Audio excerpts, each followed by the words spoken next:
বইছে রেখে রত্নেশ্বর হাজরা। আমি কি দুষ্টু নাকি?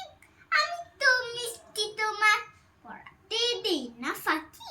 খেলি তো যখন খেলা তবু বই যায় যে ছিঁড়ে। বলো মা কি যে করি? আমি তো বই ছিঁড়ি না, বই আমি আস্তে ধরি। তবু নেই অনেক পাতা, ছিঁড়েছে ধারের সেলাই। মনে হয় কি জানো মা, বই ছিঁড়ে ঠিক দাদু ভাই। এসে দিন দুপুর বেলা শিখেছি দাদুর ঘরে। দেখি কি একলা এসে দাদু না কি সব পড়ে। ঘটাতে কোত্থেকে কি ছিঁড়ে এক টুকরো নিয়ে একটা বই রাখলো পাশে, ভিতরে চিহ্ন দিয়ে। আমাকে দেখলো, তবু একটু ভয় পেল না। এটা তো দুষ্টুমি, তাই না মা? ঠিক বলো না?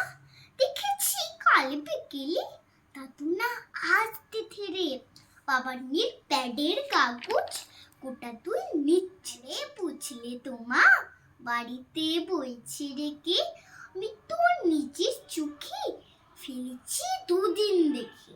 পাচ্ছি না বর্ণমালা, পিসের চিহ্ন বই আমি ছিঁড়িনি মা, বলছি যে ঠিক দাদু ভাই।